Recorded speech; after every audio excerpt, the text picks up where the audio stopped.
Sa gabi sa mga lansangan ng Chicago, hinabol ni Detective Mike Norris ang serial killer, binansagan ang Lakeshore Strangler Charles Lee Ray. Binaril ni Norris si Ray, na iniwan siyang labis na nasaktan. Ang kasabwat ni Ray na si Eddie, ay nagpanik at nagmaneho, iniwan siya. Tumakas si Ray sa isang tindahan ng laruan kasama si Norris malapit sa likod. Naghabulan sila sa mga pasilyo ng tindahan ng laruan. Napagtanto ni Ray na gagawin niya. Mamatay kaagad. Sa kanyang galit, bumulong siya na makakahanap siya ng buhay na tao. Pagkatapos, kahit pagkamatay niya, ang kanyang kaluluwa ay hindi maaaring magkaroon ng ibang tao na muling ipanganak. Sa huli, wala siyang nakitang iba, kundi ang nahulog. Ang mabuting tao na manika ay mukhang tunay. Kaya't inilabas ni Ray ang manika, hinawakan ang ulo nito, at umawit ng mahiwagang voodoo spell. Nabasag ng kidlat ang dating tahimik na kalangitan sa gabi. Isang bolt ang tumama sa laruan. Direktang tindahan. Ang shockwave ng mga pagsabog ay naghagis kay Norris sa buong silid. Sa wreckage, natagpuan ni Norris ang walang buhay na katawan ni Ray sa tabi ng good guy doll. Ika-6 na kaarawan ni Andy noon. Habang nanunood ng magandang commercial ng guy doll sa TV, nagluto ng almusal ang nag-iisip na si Andy at dinala ito sa kanyang ina na si Karen sa kama. Si Karen ay isang solong ina na nag-iisang nagpalaki kay Andy. Hinimok niya si Andy na buksan ang kanyang mabilis na regalo sa kaarawan. Nang makita ni Andy ang regalo, napawi ang kanyang ngiti. Dahil mahigpit ang pera, Karen, hindi kayang bumili ng tamang regalo. Bumili na lang siya ng isang pares ng maong sa isang tindahan ng pag-iimpok. Nang makita ang pagkabigo ni Andy, alam ni Karen ang regalo niya. Ang tunay na gusto ay isang mabuting manika. Isang araw sa trabaho sa department store, ang katrabaho ni Karen na si Maggie, sinabi sa kanya ng isang palaboy na nagtitinda sa labas na nagbibenta ng isang ginamit na good guy doll sa mababang presyo. Sa tindahan, isang bagong good guy doll ay nagkakahalaga ng $100. Dito, ang nagtitinda ay nagtanong lamang ng 50. Sinuri ni Karen ang manika. Nagtugma ito, yung nasa ad eksakto. Pagkatapos makipagtawaran, binili niya ito sa halagang $30. Tuwang-tuwa si Andy nang makuha niya ang manika. Kapag sila ay nakikipag-ugnayan, ang manika ay maaaring igalaw ang kanyang mga mata at ipakilala ang sarili sa pamamagitan ng pangalan. Sinabing ito ay tinatawag na Chucky. Nang gabing yon, kailangang magtrabaho ng gabi si Karen. Kaya hiniling niya kay Maggie na manatili sa apartment at panoorin si Andy. Gabi na at gusto ni Maggie na matulog ng maaga si Andy, pero pinilit ni Andy si Chucky. Gustong manood ng 9 o'clock news. Hindi siya pinaniwalaan ni Maggie. Akala niya excuse lang. Pinatay niya ang TV, hinawakan si Andy sa isang braso at si Chucky sa kabilang braso. Dinala niya sila sa kwarto. Pumunta si Maggie sa kusina para maghugas ng pinggan. Habang naghuhugas siya, bigla niyang narinig ang tunog ng TV. Mula sa sala, siya ay sumugod at nakita ang manika minsan sa kwarto, ngayon ay nakaupo sa sopa, nakaharap sa TV. Samantala, ang balita ay nag-uulat ng mga galaw ni Eddie. Habang inihatid sa korte ni pulis, nakatakas siya sa kustodiya. Sa pag-aakalang mapaglaro si Andy, galit na pinatay ni Maggie ang TV at kinuha ang manika. Nadatnan niya si Andy sa banyo at pinagsabihan siyang mabuti. Then she settled. Si Andy sa kama, hawak pa rin ang manika. Natarante si Andy. Maamo niyang sinabi kay Maggie na hindi siya lumingon. Sa TV, malinaw na hindi siya pinaniwalaan ni Maggie. Maya-maya, habang si Maggie ay nakaupo sa sala at nagbabasa, tahimik na bumukas ang pinto ng kwarto. Nakarinig si Maggie ng malalambot na yabag, at ipinagpalagay na dumating si Andy. Palabas, sinundan niya ang tunog ngunit wala siyang nakitang tao. Mula sa kusina ay may ingay. Nang mag-imbestiga siya, isang bag lang ng bulaklak ang nakita niya sa sahig. Habang si Maggie ay nakatayong nalilito, biglang tumunog ang phone niya at nagulat siya. Si Karen yon dahil ayaw niyang mag-alala si Maggie. Walang sinabi si Karen tungkol sa nangyari kanina. Binaba niya ang tawag. Pumunta si Maggie para maglinis ng kusina. Sa sandaling yon ay may napansin siya sa bintana. Inilipat niya ang isang nakapaso na halaman sa tabi ngunit wala siyang nakita. Sa sandaling ibinaling niya ang kanyang ulo, isang martilyo ang tumama, matigas sa noo niya. Sa sobrang takot, napaatras si Maggie at nabasag sa salamin na bintana. Siya ay nahulog mula sa ika-6 na palapag sa lupa sa ibaba. Paglabas ni Karen sa trabaho, may mga pulis na kinulong ang lugar sa ibaba. Nagmamadaling umuwi si Karen. Sa kabutihang palad, ligtas si Andy. Mula kay Norris, nalaman ni Karen ang balita ng pagkamatay ni Maggie. Naduraj ang puso niya. Kanina pa niya nakausap si Maggie. Sa telepono, siya ay tila maayos. May nakitang maliliit na bakas ng paa ang mga pulis. Ang bulaklak, tiningnan nila ang sapatos sa closet. Ngunit ang mga bakas ng paa ay hindi tumugma sa sapatos ni Andy. Sa oras ng krimen, sina Maggie at Andy lang ang nasa bahay. Kung ang mga bakas ng paa ay hindi Andy's, sino sila? Nanatiling tahimik si Norris sa pagtataka. Natuklasan ng matalinong si Andy ang isang mahalagang palatandaan. May mga bulaklak na nakadikit sa mga sapatos ni Chucky. Nagmadali si Andy na sabihin ito kay Karen. Pero naisip ni Karen si Andy ay gumagawa ng mga bagay-bagay at hindi pinansin. Noong gabing yun, narinig ni Karen si Andy na may kausap sa kwarto niya. Sa takot na may manghihimasok, binuksan niya ang ilaw. Nagulat siya, si Chucky iyon. Sabi ni Andy Karen na madalas siyang kausap ni Chucky. Sinabi niya na ang totoong pangalan ni Chucky ay Ray at ang kanyang namatay na ama ay pinababa siya mula sa langit upang makipaglaro kay Andy. Sinabi rin ni Ray kay Andy na hindi magaling si Maggie.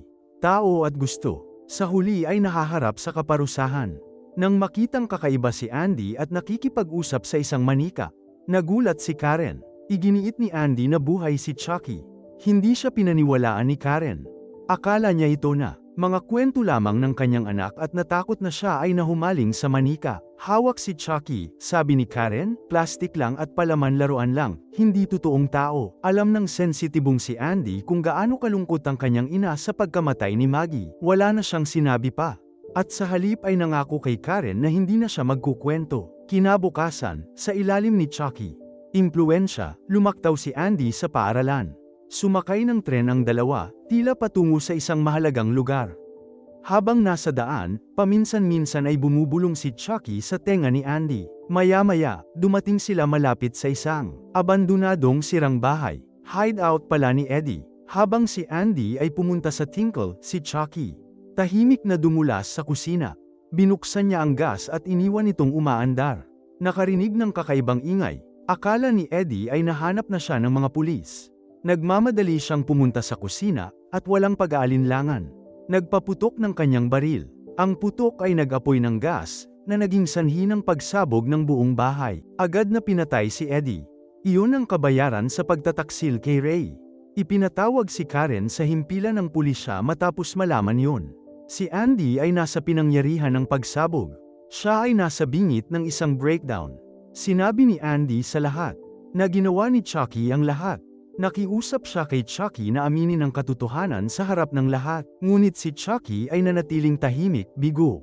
Ilang beses hinampes ni Andy ang manika. Walang naniwala. Kanyang kwento. Ang psychiatrist na naroroon ay naghinala na si Andy ay may mga psikolohikal na isyu at nagpasya na panatilihin siya sa ospital para sa pagmamasid. Hinatid ni Karen si Chucky pauwi. Habang nililinis ang packaging box, napansin niyang nakasealed pa rin ang battery pack sa loob. Walang saysay. Iyon, paano nagsasalita ang manika nang walang baterya? Upang malaman, tiningnan ni Karen ang kompartamento ng baterya. Sa loob ng manika, ito ay walang laman. Biglang nagsalita si Chucky na ikinagulat ni Karen. Nanginginig ang kanyang mga kamay at bumagsak ang manika sa sahig, gamulong sa ilalim ng sopa. Dahil sa lakas ng loob, inabot ni Karen at hinayla palabas si Chucky. Hiniling niya na muli itong magsalita. Ngunit sa pagkakataong ito, nanatiling hindi gumagalaw si Chucky. Sinindihan ni Karen ang furry place at pinagbantaan siya. Kung siya hindi nagsalita, itatapon niya siya sa apoy. Gumana ang pananakot niya. Galit na galit, nagsimulang sumigaw si Chucky. Mga kahalayan. Pagkatapos ay marahas niyang kinagat ang braso ni Karen bago tumakas sa elevator shaft. Karen, sinubukan siyang habulin, ngunit huli na ang lahat. Siya ay nakatakas. Nang walang ibang pagpipilian, pumunta si Karen sa istasyon ng pulis. Sa pasukan, nasagasaan niya si Norris at sinabi sa kanya ang totoo. Hindi nagsinungaling si Andy. Ang manika ay buhay. Ang pumatay kay Maggie at Eddie ay si Chucky. Ipinakita pa niya kay Norris ang mga marka ng kagat sa kanyang braso na nagsasabing ang manika ang gumawa nito. Ngayong nakalaya na si Chucky, kailangan na nila mahuli siya ng mabilis. Mukhang natarante si Norris. Ang ideya ng isang nakamamatay na manika ay tila imposible. Ngunit determinadong linisin ang pangalan ni Andy, nagpasya si Karen na hanapin si Chucky ng mag-isa. Natuntun niya ang palaboy na nagbenta sa kanya ng good guy doll. Ang mga lansangan ay mapanganib. Pagkatapos ng dilim, nang tanungin ni Karen ang tungkol sa pinanggalingan ng manika, biglang nagalit ang lalaki at sinubukan para manakawan siya. Sakto, dumating si Norris at itinigil ang pag-atake, iniligtas si Karen. Nag-interrogate siya. Ang Nagel Alaco at ang lalaki ay nagtapat na natagpuan niya ang manika sa mga labi ng nasunog, tindahan ng laruan. Nagulat si Norris sa revelasyon. Iyon ang eksaktong lugar kung saan namatay si Charles Lee Ray. Matapos may hatid ng ligtas si Karen, nagmaneho si Norris, na nagpaplanong umuwi at magpahinga. Pero nakatago na si Chucky sa backseat ng kotse niya. Habang nakatutok si Norris sa pagmamaneho, biglang tumalon si Chucky pataas. Ikinabat ang isang lubid sa kanyang leeg, sinusubukang sakalin siya. Sa isang desperadong sandali, hinawakan ni Norris ang sigarilyo ng sasakyan at idiniin ito sa mukha ni Chucky, nasunog siya ng husto. Ang manika, napasigaw sa sakit at pinakawalan siya. Pagkatapos ay naglabas ng kutsilyo si Chucky at sinaksak ito sa upuan ng kotse. Nawalan ng kontrol ang sasakyan at bumagsak, tumalikod ng ilang beses bago huminto.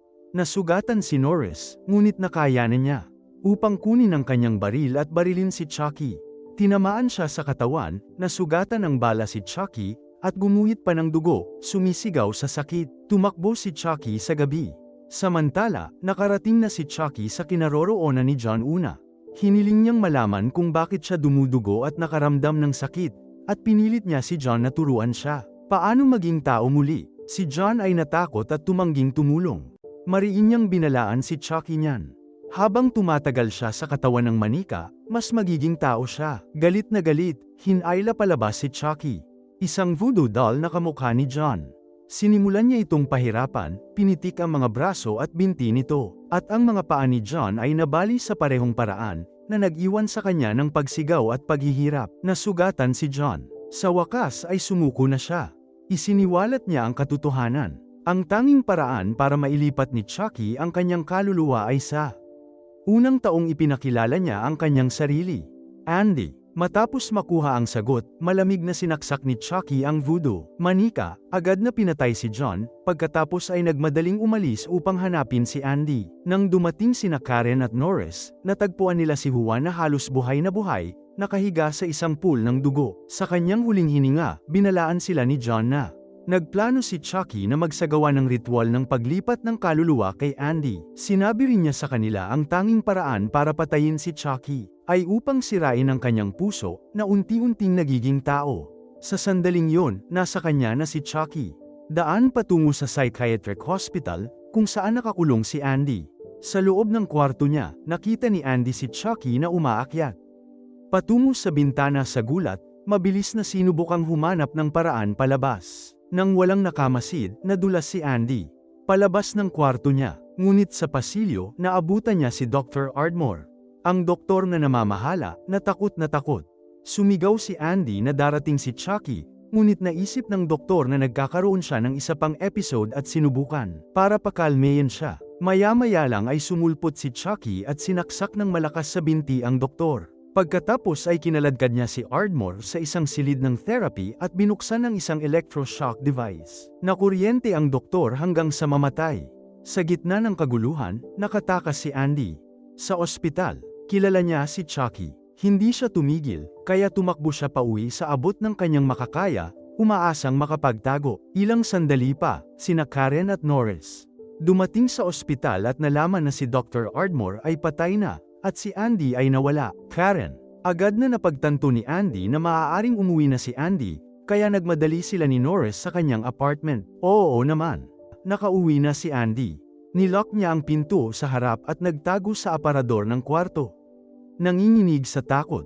Maya-maya, dumating na si Chucky. Gumapang siya sa pamamagitan ng isang ventilation shaft at nagsimula. Hinahanap ang bawat silid. Hindi nagtagal, nakita niyang nagtatago si Andy sa aparador. Sinubukan ni Andy na ipagtanggol ang sarili gamit ang isang baseball bat, ngunit ang hindi likas na lakas ni Chucky ay nanaig sa kanya at natamba siya. Chucky. Pagkatapos ay nagsimulang iset up ang kanyang voodoo ritual. Nang magsimula siyang kumanta ng spell, sina Karen at Norris sumabog sa apartment, naputol ang seremonya. Galit na galit, inatake sila ni Chucky gamit ang kanyang kutsilyo. Kinagat-kagat si Karen sa leeg at pinaupo siya sa sahig na sumisigaw. Nang sinubukan ni Norris na tumulong, si Chucky sinaksak siya sa binti, na paralisa, saka hinampas ng paniki ni Andy sa ulo. Tumango si Chucky, kanyang kutsilyo para ihatid ang huling suntok, sinipa siya ni Karen. Ang furry place at padabog na isinara ang screen, na nakulong siya sa loob. Nagkamalay si Andy, nagsindi ng posporo at sinunog ang furry place. Nilamon ng apoy si Chucky habang siya ay sumisigaw at nasusunog. Ang kanyang plastic na katawan na natutunaw sa umaatungal na apoy. Si Karen at Andy ay bumagsak sa sahig, iniisip ang sa wakas na tapos na ang bangungot. Ngunit habang tinutulungan ni Karen ang sugatang si Norris, biglang nasunog si Chucky. Muling, gumapang palabas ng furry place. Hinayla ni Karen sina Andy at Norris sa isang kwarto, at nilock ang pinto. Makalipas ang ilang sandali, ang nasunog na si Chucky ay nakapasok, na sumulong sa nakakatakot. Pagpupursige, desperado, nagpaputok si Karen ng ilang putok, na pumutok sa ulo, isang braso, at isang paa ni Chucky. Kahit noon pa man ay namimilipit pa rin sa sahig ang putol-putol niyang katawan.